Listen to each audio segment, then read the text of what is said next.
જય શ્રી કૃષ્ણ, નમસ્કાર, પ્રણામ, સ્વાગત છે મિત્રો તમારું આપણી યુટ્યુબ ચેનલમાં। મિત્રો આજે અમે લઈને આવ્યા છીએ એક ખૂબ જ સમજવા લાયક અને વિચારવા લાયક રહસ્યમય પારિવારિક કહાની। તો મિત્રો આ કહાનીમાં એક ખૂબ જ મોટું રહસ્ય છે જે તમને કહાનીના અંતમાં સાંભળવા મળશે। તો મારી તમને વિનંતી છે કે આ વિડીયોને અંત સુધી જોડાયેલા રહેજો અને કહાની પસંદ આવે તો વિડીયોને લાઈક, શેર અને નવા હોય તો આ ચેનલને સબસ્ક્રાઇબ ન કરી હોય તો આ ચેનલને સબસ્ક્રાઇબ પણ જરૂરથી કરી લેજો, જેથી અમારા નવા આવનારા વિડીયોની માહિતી તમારા સુધી સૌથી પહેલા પહોંચે। તથા કોમેન્ટ બોક્સમાં સાચી શ્રદ્ધાથી હર હર મહાદેવ લખી દેજો, જેથી ભગવાન ભોલેનાથની કૃપા હંમેશા આપણા સૌ પર બની રહે। તો ચાલો મિત્રો શરૂ કરીએ આજની કહાની। મિત્રો આજે રામજીભાઈ માટે આ સમય કોઈ રીતે પસાર થતો જ ન હતો। એમને મનમાં એવું લાગી રહ્યું હતું કે કાશ મારી પાસે પાંખો હોત તો હું ઉડીને એક ક્ષણમાં મારી દીકરી પાસે પહોંચી જાત। એવું વિચારતા રામજીભાઈના હૃદયમાંથી ગભરાહટ થઈ રહી હતી અને મનમાં ચિંતાગ્રસ્ત હતું। તેમના મનમાં જાણે કંઈક અવનવા વિચારો આવી રહ્યા હતા અને એમના મનમાં એ વિચારોનું વાવાઝોડું તોફાન મચાવી રહ્યું હતું અને તેઓ પોતાની દીકરી માટે એટલા વ્યાકુળ બન્યા હતા કે એમના મનમાં દીકરીને લઈને કંઈક સારા નરસા વિચારો આવી રહ્યા હતા।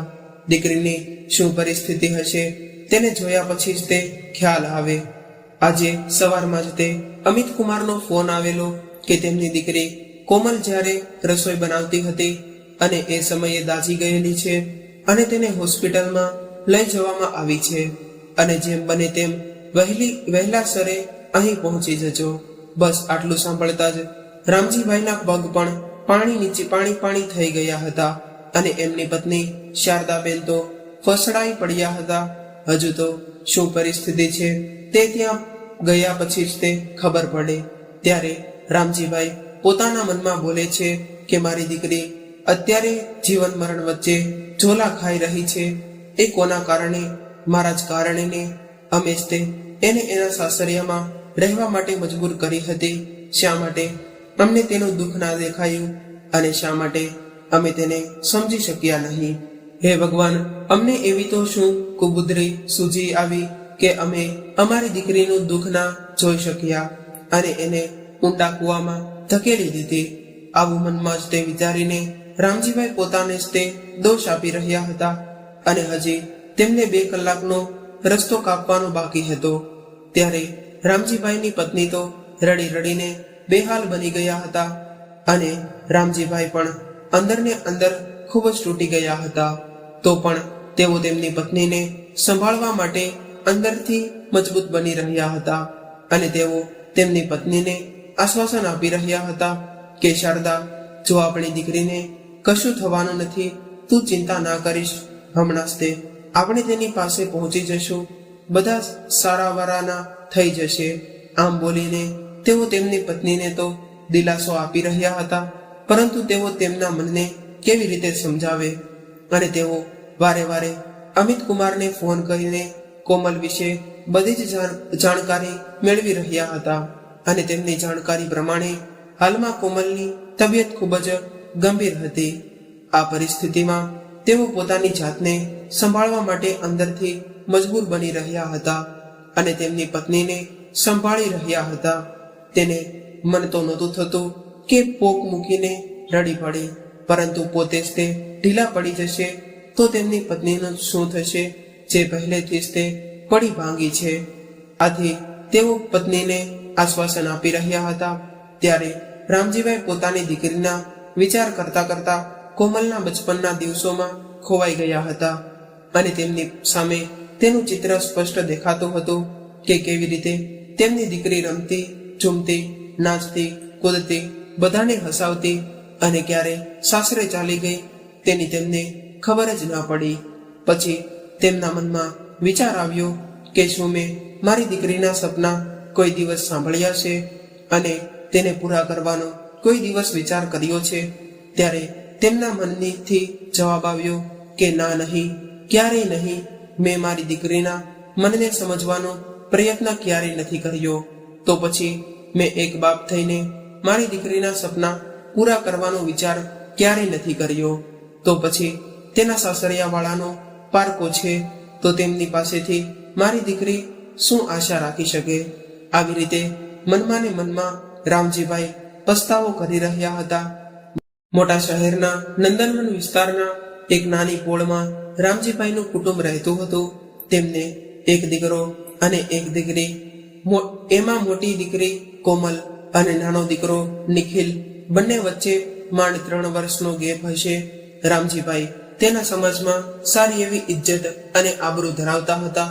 તેમનો પરિવાર ખાધે પીધે ખૂબ જ સુખી હતો અને તેમના દિવસો આનંદમય પસાર થતા હતા. રામજીભાઈ એક પ્રાથમિક શાળામાં શિક્ષકની નોકરી કરતા હતા અને તેમના પત્ની શારદાબેન ઘરકામ કરીને બાળકોને સંભાળતા હતા. તેમના બંને બાળકો ભણવામાં પણ ખૂબ જ હોશિયાર હતા અને રામજીભાઈનો સ્વભાવ થોડો ગરમ હતો. તેથી તેમના ઘરમાં તેમની સામે કોઈ ઊંચા અવાજે બોલી નહોતું શકતું.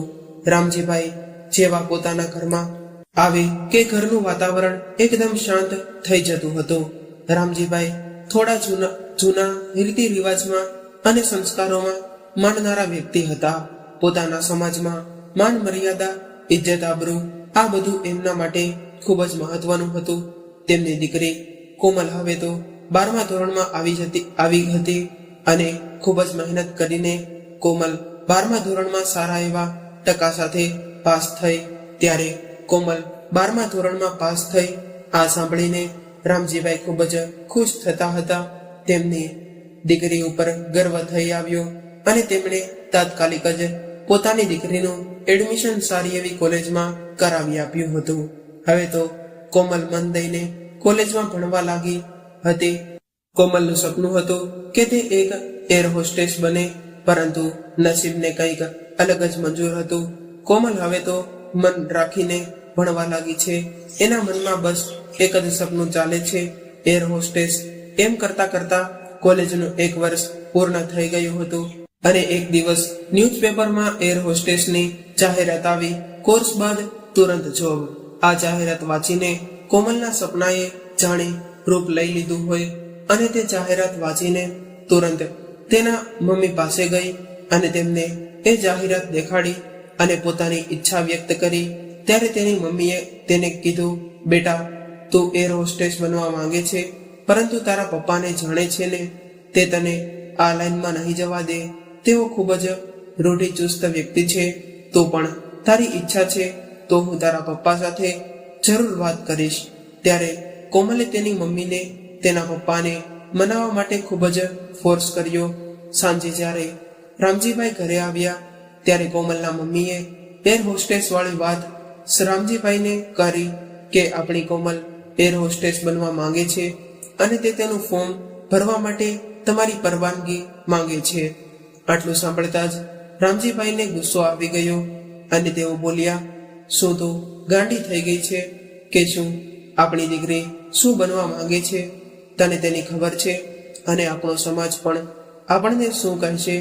તારી તો ઈચ્છા છે કે કોમલ શિક્ષક બને અને એર હોસ્ટેસનો ટાઈમ તો ક્યારેક દિવસનો અને ક્યારેક રાતનો હોય છે. ગમે ત્યારે ક્યાં કેટલા દિવસ બહાર જવાનું પડે, ક્યાં દેશમાં કયા રાજ્યમાં જવાનું હોય કે રોકાવું પડે. આપણી દીકરી ઘરે ક્યારે આવે? શું આપણે આપણી દીકરીને આવા સંસ્કાર આપ્યા છે? અને દીકરી એકલી ઘરથી બહાર જશે તો તેના ઉપર જમાનાની અસર પડવાની જ છે ને. એટલે મારી ઈચ્છા છે કે આપણી દીકરી એર હોસ્ટેસ ના બને. તે પોતાનું સારું ખરાબ નથી સમજી શકતી, પરંતુ હું બરાબર સમજી શકું છું કે તેની માટે શું યોગ્ય છે અને શું યોગ્ય નથી. આટલું સાંભળતા રામજીભાઈના પત્ની શારદાબેન પાછી હિંમત કરીને બોલ્યા કે એની ઈચ્છા છે તો એને એ કોર્સ કરવા દો ને. પરંતુ આ સાંભળતા જ રામજીભાઈ ગુસ્સામાં આવી ગયા અને કહી દીધું કે બસ, હવે મેં કહી દીધું ને કે આ વસ્તુ ઉપર હવે વાત નહીં થાય. એટલું કહીને રામજીભાઈ બહાર ચાલ્યા ગયા અને શારદાબેન કિચનમાં ચાલ્યા ગયા. મમ્મી પપ્પાની વાત સાંભળતા કોમલની હિંમત ના ચાલી કે તે તેના પપ્પાને આ બાબતે કશું કહે. તેથી તેણે પોતાનું સપનું પોતાના મનમાં દબાવી દીધું. કોલેજના બીજા વર્ષમાં તે મન આપીને ભણવા લાગી. કોલેજના પરીક્ષામાં નજીક આવતા પ્રોજેક્ટ કામગીરી શરૂ થઈ હતી. તેમાં ગર્લ્સ બોયઝ ને એક સાથે પ્રેક્ટિસ કરવાનું હતું. એમાં 3 બોય અને 2 ગર્લ્સને એક સાથે કામ કરવાનું હતું. કોમલને તો છોકરા સાથે કામ કરવામાં પ્રેક્ટિકલમાં થોડીક શરમ આવતી હતી અને તેની સાથે વાત કરવામાં પણ સંકોચ થતો હતો. પરંતુ હવે ભણવાનું કામ હતું. ટીચરે બધા વિદ્યાર્થીને અલગ અલગ ટુકડી બનાવી અલગ અલગ પ્રોજેક્ટ સોંપેલો હતો, જે બનાવવો જ પડે એમ હતો. એક દિવસ પ્રોજેક્ટ માટેના પેપર લેવા માટે તેમને બહાર દુકાને જવાનું થયું. તેમના ગ્રુપમાં એક સાથે બધા જ બહાર દુકાને જવા માટે નીકળ્યા. વચ્ચે કેન્ટીન આવતા બધાને થોડો નાસ્તો કરવાની ઈચ્છા થઈ આવી. આથી બધા આ કેન્ટીનમાં નાસ્તો કરવા માટે રોકાયા. બોયઝ સાથે નાસ્તો કરવામાં કોમલને સંકોચ થતો હતો, પરંતુ તેની સહેલીના ફોર્સને કારણે તે પણ નાસ્તો કરવા ચાલી ગઈ અને ત્યાં તેઓ નાસ્તો કરતા કરતા મજાક મસ્તી કરતા હતા. પરંતુ ત્યાં જ કોમલના કાકાનો દીકરો અને તેના ફ્રેન્ડ આવી પહોંચ્યા અને તેણે કોમલને બોયઝની સાથે નાસ્તો કરતા જોઈ લીધી. એટલે કોમલના કાકાનો દીકરો તેની બાજુમાં આવ્યો અને બોલ્યો કે મોટા પપ્પા તને ભણવા મોકલે છે કે ગપ્પા મારવા માટે? એમ કહીને તે કોમલની કોઈ પણ વાત સાંભળ્યા વગર જ તે કોમલને લઈને ચાલતો થયો. ત્યારે કોમલે કહ્યું, ભાઈ તું અહીંયા પ્રોજેક્ટના પેપરની ખરીદી કરવા માટે આવી છું. પરંતુ તેના ભાઈએ તેની કોઈ પણ વાત ન સાંભળી અને તેને કોલેજમાં છોડી આવ્યો. જ્યારે કોમલે ઘરે આવી ત્યારે તેણે તેની મમ્મીને વાત કરી તો તેની મમ્મી તેની વાત સમજી ગઈ. પરંતુ જ્યારે રામજીભાઈ ઘરે આવ્યા ત્યારે તેના કાકાનો દીકરો પણ તેના ઘરે આવ્યો અને જે પણ તેણે જોયું હતું તે તેણે કોમલના પપ્પાને બધી જ વાત કહીને સંભળાવી. આટલું સંભળાવતા જ તે રામજીભાઈ ગુસ્સામાં આવી ગયા અને તેમણે કોમલને સંભળાવી દીધું કે હું તને ભણવા માટે મોકલું છું કે પછી છોકરાઓ સાથે બહાર નાસ્તો કરવા માટે? તું શું અમારા આપેલા સંસ્કારો ભૂલી ગઈ? જો તારે છોકરાઓ સાથે ફરવું હોય તો પછી આપણે ભણવાનું બંધ કરો અને ઘરે રહો, અને હવે આવી ભૂલ ન થવી જોઈએ. આટલું કહીને રામજીભાઈ પોતાના રૂમમાં ચાલ્યા ગયા. પછી કોમલે કોલેજમાં રહીને જ તે પોતાનો પ્રોજેક્ટ પૂરો કર્યો. થોડા સમય પછી કોલેજમાં એક ફંક્શન હતું, તેથી કોલેજના બધા વિદ્યાર્થીઓ એકબીજા સાથે વાતો કરી રહ્યા હતા. ત્યારે કોમલ પણ તેની સહેલી સાથે વાતો કરી રહી હતી. ત્યારે ત્યાં તેના ક્લાસના 3-4 છોકરા તેમની પાસે આવ્યા અને ભણવા વિશે, પ્રેક્ટિકલ પ્રોજેક્ટ વિશે વાત કરવા લાગ્યા. કોમલ પણ ત્યાં સહજતાથી ઊભી હતી, પરંતુ ભગવાનને કરવું તે ત્યારે રામજીભાઈ કોમલની કોલેજ પાસેથી પસાર થતા હતા અને તેમણે કોમલને આવી રીતે ગ્રુપમાં છોકરા સાથે વાતો કરતા જોઈ લીધી. એટલે તેઓ લાલ પીળા થઈ ગયા અને ત્યારે તેઓ કશું બોલ્યા વિના ચૂપચાપ ઘરે ચાલ્યા ગયા અને તેઓ કોમલની ઘરે આવવાની રાહ જોવા લાગ્યા. જેવી કોમલ ઘરે આવી ત્યારે તેના પપ્પા ગુસ્સે થતા બોલ્યા કે તું કોલેજમાં છોકરાઓ સાથે ઊભા રહીને વાતો કરી રહી હતી. મેં તને પહેલા પણ કહેલું છે કે મેં તને ત્યાં ભણવા મોકલી છે કે અજાણ્યા છોકરાઓ સાથે ગપ્પા મારવા? શું આપણા સંસ્કારો આવા છે? ત્યારે કોમલની એક પણ વાત સાંભળી નહીં અને તેનું બીજા દિવસેથી જ તે કોલેજ જવાનું બંધ કરાવી દીધું અને તેને કહ્યું કે હવે તું ઘરે બેઠા પરીક્ષા આપ. ત્યારે કોમલને તો તેના પપ્પા સામે બોલવાની જરા પણ હિંમત ન હતી, તેથી તેણે પોતાના સપના તેના મનમાં જ દબાવી દીધા અને તે પોતાની રૂમમાં ચાલી ગઈ અને ત્યાં જઈને તે ખૂબ જ રડી, કારણ કે તેને ખૂબ જ આગળ ભણવું હતું અને આગળ વધવું હતું, પરંતુ તેના પપ્પા સામે પોતાની હિંમત જ નહોતી થતી. અને બીજી બાજુ તેના પપ્પા એવું વિચારતા હતા કે મારી છોકરી બીજા અજાણ્યા છોકરાઓ સાથે વાત કરે, ફ્રેન્ડ બનાવે તો સમાજમાં તેમની ઇજ્જત શું રહેશે? જેમ સમાજમાં બીજી છોકરી સાથે જે બનાવો બનતા હતા તે વિચારતા જ તે રામજીભાઈ ડરતા હતા અને તે પોતાના મનમાં એવું માનતા હતા કે તેમની દીકરી કોઈ ખોટું પગલું ભરી લે કે પછી તેની સાથે કંઈ ખોટું ન થઈ જાય એટલા માટે તેમણે એવું વિચાર્યું હતું કે મારી દીકરીને હવે ઘરમાં જ તે રાખીને તેના માટે કોઈ સારું મુહૂર્તિઓ જોઈને તેને પરણાવી દઈએ. પછી થોડા સમય બાદ કોમલ માટે લગ્નના સારા ઘરના માંગા આવવા લાગ્યા. ત્યારે કોમલ પોતાના મનમાં ને મનમાં મૂંઝાયેલી રહેતી, કારણ કે તેના આગળના ભવિષ્ય માટે શું કરવું, કેમ કે તેની જિંદગીનો ફેસલો તેના પિતા દ્વારા લેવામાં આવ્યો હતો. ત્યારે તે કંઈ પણ બોલી શકે કે પોતાનો નિર્ણય કહી શકે તેવી હિંમતમાં તેનામાં નહોતી. તેને લાઈફમાં આગળ વધવું હતું અને ભણવું હતું, સારી એવી જોબ મળવાની હતી, પોતાના સપના સાકાર કરવા હતા. પરંતુ તેના પિતાની આગળ કશું બોલવાની તેની જરા પણ હિંમત ચાલી ન હતી. જ્યારે પણ તેને જોવા માટે છોકરાવાળા આવતા ત્યારે તેને એવું લાગતું કે તેનાથી કંઈક છૂટી રહ્યું છે. તેને અત્યારે લગ્ન કરવાની જરા પણ ઈચ્છા ન હતી, પરંતુ તે તેના પિતાની હામાં હા મેળવી લેતી હતી. તે તેના પપ્પાને નિરાશ કરવા માંગતી ન હતી, પરંતુ તે તેના સપના રોળાઈ જાય એવું પણ ઈચ્છતી ન હતી. પરંતુ આખરે તે બિચારી શું કરે? આજે તે પોતાના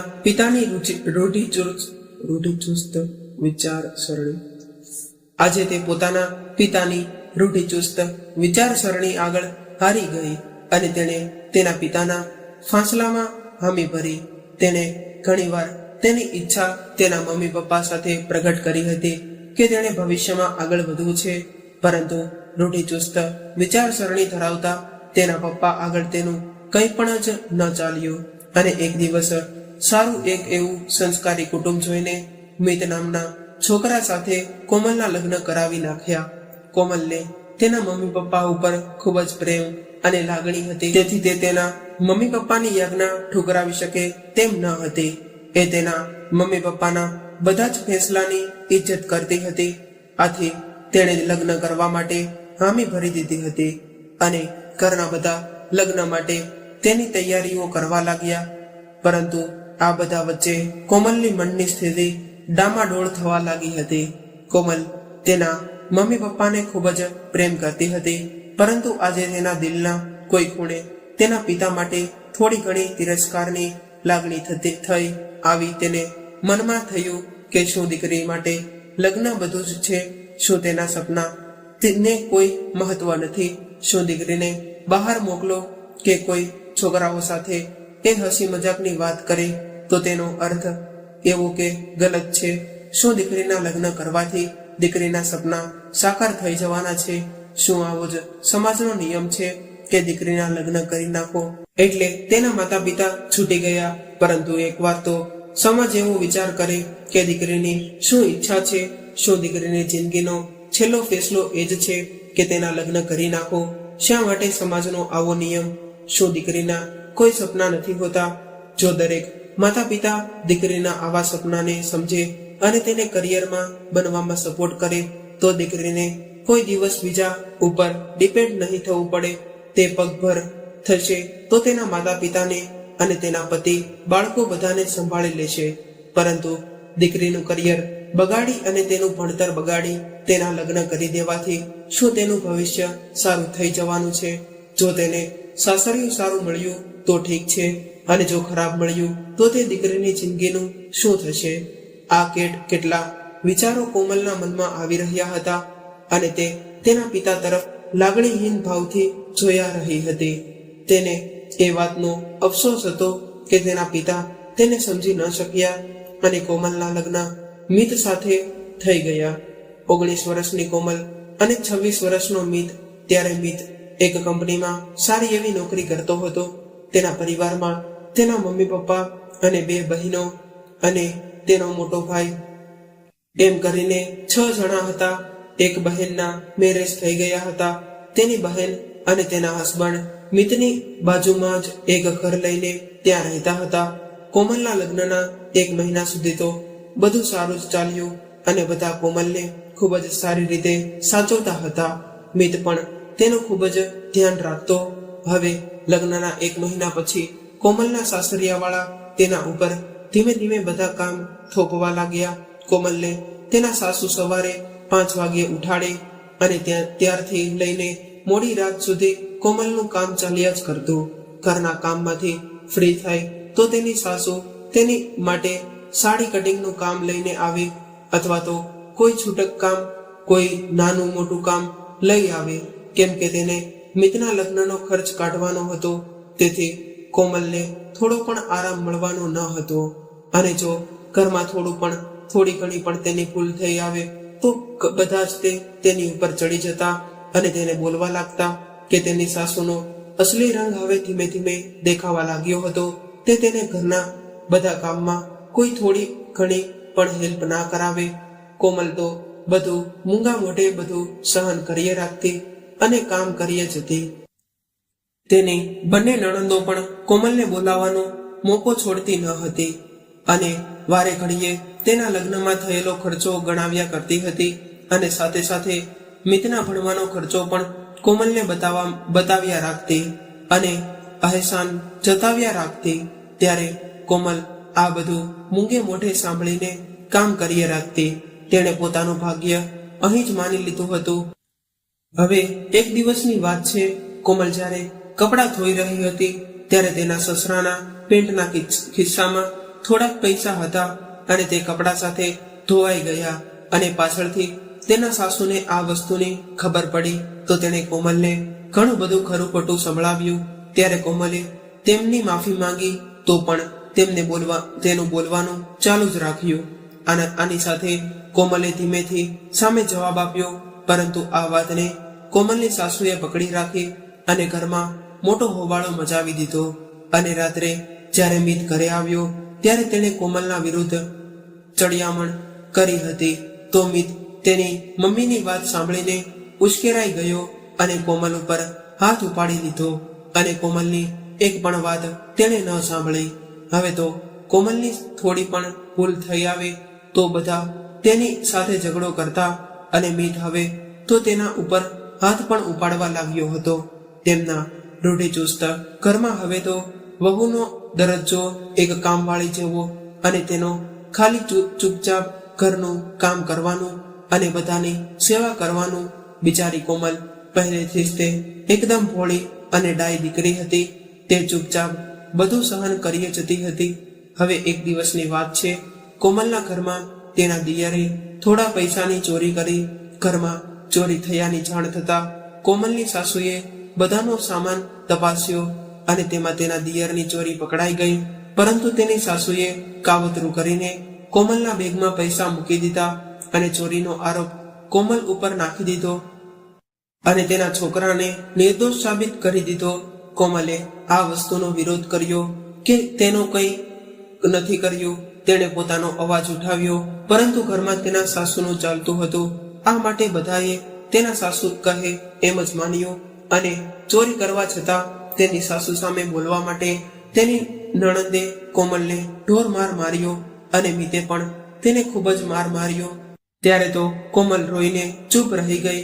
બિચારી કરે તો શું પણ કરી શકે અને તે મનમાં ને મનમાં પોતાને કોસતી રહી શા માટે તેણે દીકરી રૂપે જન્મ લીધો. જ્યારે 4 મહિના પછી કોમલ તેના પિયરમાં ગઈ ત્યારે કોમલને જોતા જ તે બધા જ નવાઈ પામ્યા. પહેલા તો કોમલ ઓળખાઈ જ નહીં, કારણ કે તેનું શરીર સાવ લેવાઈ ગયું હતું. તે ખૂબ જ પાતળી થઈ ગઈ હતી. તેના શરીરમાં ખાલી ચામડી ચોટી ગઈ હોય તેવું લાગી રહ્યું હતું. આંખો નીચે કુંડાળા પડી ગયા હતા. લાલ ગાલ અંદર બેસી ગયા હતા. ચહેરો એકદમ ફીકો પડી ગયો હતો. 19 વર્ષની કોમલ આજે 30 થી 35 વર્ષની લાગી રહી હતી. કોમલને જોતા જ તેના મમ્મી તો રડી પડ્યા અને કહ્યું કે બેટા, તને આ શું થઈ ગયું? ત્યારે કોમલે તેના સાસરિયાની બધી જ હકીકત તેની મમ્મીને કહીને સંભળાવી. આ સાંભળીને કોમલના મમ્મીએ તેને ખૂબ જ દુઃખ આવ્યું. પછી કોમલના મમ્મીએ રામજીભાઈને તે બધી વાત કરી કે કોમલ સાથે તેના સાસરિયામાં આવું બને છે. કોમલે તેની મમ્મીને કહ્યું કે મમ્મી, હવેથી હું ત્યાં નહીં જાઉં. પ્લીઝ મને ત્યાં નહીં મોકલતી. હું ત્યાં ગઈ તો વધારે નહીં જીવી શકું. ત્યાં કોઈ મારી માણસ તરીકે ગણતરી નથી કરતા. ઘરમાં કાંઈ પણ ભૂલ આવે તો તેમાં મારું નામ આવે અને થોડુંક પણ હું બોલું તો મને માર પડે અને મમ્મી પ્લીઝ મને હવે ત્યાં નહીં મોકલતી, હું ત્યાં નહીં રહી શકું. આમ કહીને કોમલ તેની મમ્મીને ભેટી પડી અને ખૂબ જ રડી પડી. ત્યારે તેની મમ્મીએ તેને આશ્વાસન આપ્યું. હવે કોમલ ને તેના પિયરમાં આવ્યાને 8 દિવસ થઈ ગયા હતા. ત્યાં જ મિતનો ફોન આવ્યો. રામજીભાઈ ઉપર આવ્યો અને કહ્યું કે આજે કોમલને તેડવા માટે આવે છે. જ્યારે રામજીભાઈએ તેને કોમલની હાલત વિશે કહ્યું ત્યારે મિતે કહ્યું કે કોમલ હજી સાસરિયામાં નવી છે, એટલે તેને બધું અજીબ લાગે છે, પરંતુ થોડા દિવસમાં તે સેટ થઈ જશે. તે જે તમને કહે છે તેવું અહીં કંઈ જ નથી થયું. અને મિતે થોડી ઘણી મીઠી વાતો કરી અને સાથે એમ પણ કહી દીધું કે જો કોમલ સાસરે પાછી ના આવે તો આપણા બંને ઘરની બદનામી થશે અને સમાજમાં બધા શું વાતો કરશે. ત્યારે રામજીભાઈ તો મિતની વાતોમાં આવી ગયા અને તેમણે કોમલને કહ્યું કે તને તેડવા માટે મિત આવે છે, તે માટે તું તારી જવા માટેની તૈયારી કરી લે. ત્યારે કોમલે તેના પપ્પાને આજીજી કરી કે પપ્પા, મારે ત્યાં નથી જવું, હું ત્યાં જીવી નહીં શકું, મરી જઈશ. પરંતુ રામજીભાઈએ કોમલને સમજાવી કે દીકરી, તારે તારા સાસરે તો જવું જ પડે. અહીંયા આવી રીતે રહીશ તો બધા સમાજમાં શું વાતો કરશે કે જો દીકરીના લગ્ન થયા જ દીકરીની પાછી આવી ગઈ. અમારે સમાજના માણસોની 2 વાત સાંભળવી પડશે. અને દીકરી, હવે તે તારું ઘર છે, તે માટે થોડું ઘણું જતું કરી દે અને થોડું સહન કરતા શીખી જા, તો તારે આગળ ઘણી બધી જિંદગી બાકી છે. અત્યારથી જ તે તું આમ કરીશ તો પછી આગળ કેવી રીતે જીવી શકીશ. ત્યારે કોમલના રૂઢિચુસ્ત પપ્પા તેની એક પણ વાત સાંભળવા માટે તૈયાર ન હતા અને કોમલને મિત સાથે તેના સાસરિયા મોકલી દીધી. કોમલ હવે તેના સાસરિયામાં આવી એટલે હવે કોમલની પહેલા જેવી જ પરિસ્થિતિ પાછી થઈ ગઈ. હવે તો કોમલના સાસુ વધુ પૈસા કમાવા માટે છૂટક કામ તેના માટે તેની વહુ માટે વધુ ને વધુ લાવવા લાગ્યા. ક્યારે કોમલને એ કામ કરવામાં રાતના 1 થી 2 વાગી જતા. આમને આમ કોમલના દિવસો પસાર થતા હતા. હવે તો કામના ભારણના લીધે કોમલના શરીરમાં થોડો તાવ પણ રહેવા લાગ્યો હતો અને જ્યારે તેણે ઘરમાં આ વિશે વાત કરી તો તેને દવાખાનેથી દવા લાવી દીધી, પરંતુ દવા પીને પણ તેને ઘરનું કામ તો કરવું જ પડતું હતું. તેના શરીરમાં લોહીની ચોખ્ખી જ તે ઉણપ દેખાતી હતી, તો પણ તેને ઘરનું કામ તો કરવું જ પડતું હતું. તેને કોમલ પોતાનું નસીબ સમજીને બધું જ તે સહન કરી જતી હતી. ક્યારેક ઘરનું વધુ પડતું કામ તો ક્યારેક બહારનું કામ, અને ઘરમાં બધા જ મેણા મોટોના સાંભળવાના, બધાની કાળજી રાખવાની, અને એ પણ ઓછું હોય એ તેમ પોતાના પતિનો માર પણ ખાવાનો. આ બધું જ તેના જીવનનો હિસ્સો બની ગયો હતો. હવે એક દિવસની વાત છે.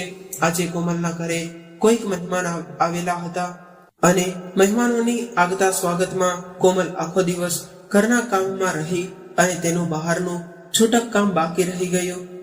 આથી તેના સાસુએ તેને કહી દીધું કે જો કોમલ, આ કામ તો તારે આજે પૂરું કરવું જ પડશે. રાત્રે ગમે તેમ કરીને આ કામ પૂરું કર, કેમ કે કાલે તો આ માલ પહોંચાડવાનો છે. કોમલ આજે ઘરના કામથી ખૂબ જ થાકી ગઈ હતી અને તેના શરીરમાં તાવ ભરેલો હતો. તેથી તેણે તેની સાસુને કહ્યું કે મારી તબિયત આજે ખરાબ છે, પરંતુ તેની સાસુને લાગ્યું કે તે ખોટું બોલે છે અને તેણે કોમલની તબિયત અણદેખી કરીને તેને કામ સોંપી દીધું અને તેણે મિતને પણ કહી દીધું કે કોમલને આજે આ કામ પતાવવાનું છે. આથી મિતે પણ તેને શાનમાં સમજાવીને કે તારે આ કામ કરવું જ પડશે. આથી કોમલે આખી રાત કામ કરીને એ કામ પતાવ્યું તો ત્યાં તો સવારના 5 વાગી ગયા હતા અને હવે શરૂ થયું તેના ઘરનું કામ. કોમલને તાવ આવેલો હતો અને તેની આંખમાં આખી રાતની ઊંઘ ભરેલી હતી, તેથી તેનું શરીર ધ્રુજતું હતું. તો પણ તે ધ્રુજતા શરીરે રસોડામાં પહોંચી અને તેનું કામ કરી રહી હતી. ત્યારે જ તે અચાનક તે રોટલી બનાવી રહી હતી અને તેને ઝોકું આવી ગયું અને તેના ધ્યાન વગર તેની સાડીનો પલ્લુ ગેસના ભાગમાં આવી ગયો અને કોમલનો સાડીનો પલ્લુ સળગ્યો. તે થોડી સ્વસ્થ થવા જાય ત્યાં તો આખી સાડી આગથી ચપેટમાં આવી ગઈ ત્યારે તેના સાસુ આવી ગયા અને સાસુ આ જોઈને હેબતાઈ ગયા કે કોમલને આ શું થયું, અને તેઓ કોમલને બચાવવા માટેની બૂમો પાડવા લાગ્યા.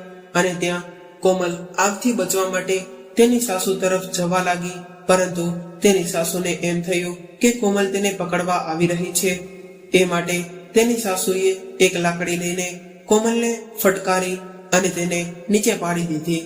હજુ તે પાછી ઊભી થવા ગઈ એટલી વારમાં તો ત્યાં તેની નણંદ આવી ગઈ અને તેની નણંદે પણ કોમલને 2-4 લાકડી મારીને તે નીચે પાડી દીધી. તેઓને લાગ્યું કે કોમલ તેમને પકડશે અને તેમને પણ આગ લગાડશે. એટલી વારમાં ત્યાં બાજુના થોડાક માણસો પણ ભેગા થઈ ગયા અને બધાએ કોમલને ગોદડું અને થોડા કપડાં તેના ઉપર નાખીને શાંત પાડી અને આગ ઓલવી.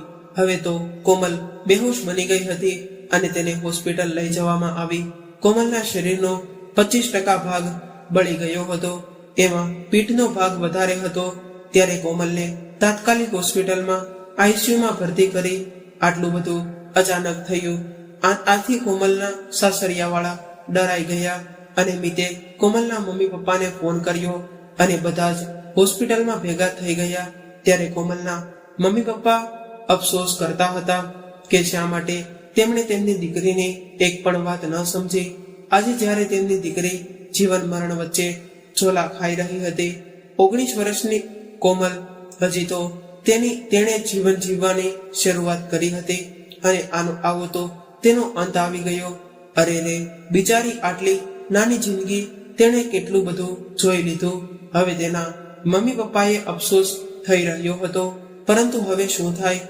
બધા જ તેના હોશમાં આવવાની રાહ જોઈ રહ્યા હતા. ડોક્ટરે કહ્યું કે આ બધાના જ પ્રયાસ કરી રહ્યા છે કે કોમલ જલ્દી હોશમાં આવે, પરંતુ કોમલને જોઈને એવું લાગી રહ્યું હતું કે તેને જીવવાની ઈચ્છા ન જ હતી અને તે અમને રિસ્પોન્સ પણ નહોતી કરી રહી.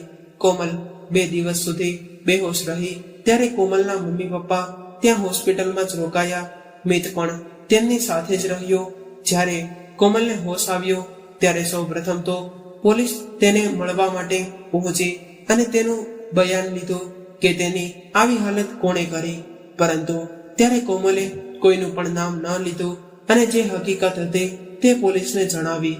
એ મહિલાઓને પછી મળવા માટે કહ્યું.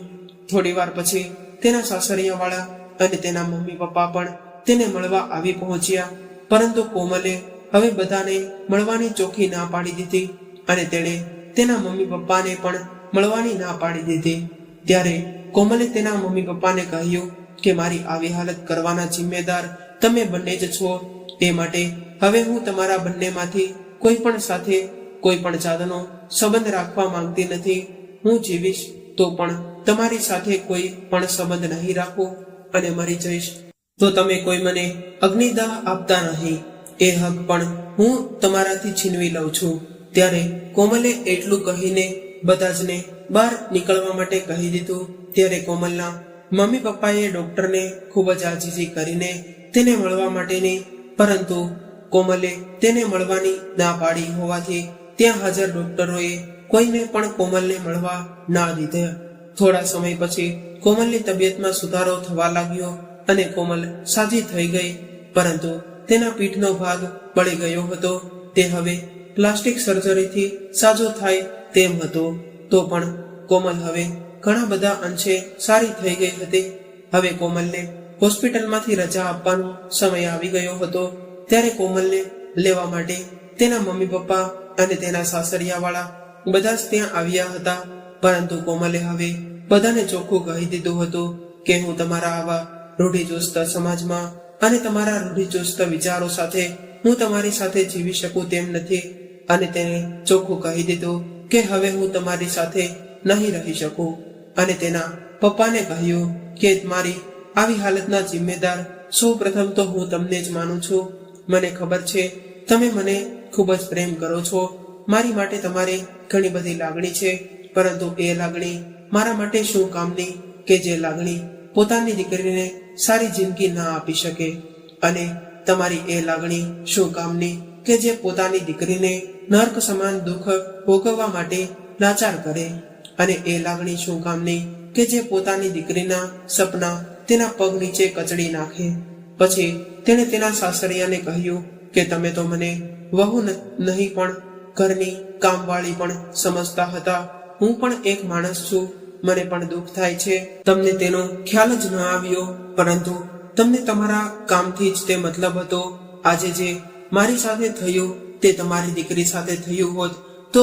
અને તેણે મિતને કહ્યું કે હવે હું તમારી સાથે રહી શકું તેમ નથી, કેમ કે તમે એક સારા પતિ નથી અને હું તમને અત્યારે છૂટાછેડા પણ નહીં આપું, કેમ કે જો હું તમને છૂટાછેડા આપી દઈશ, જેમ આજે તમે મારી જિંદગી બગાડી છે તેમ તમે બીજી છોકરીની પણ જિંદગી બગાડી શકો છો.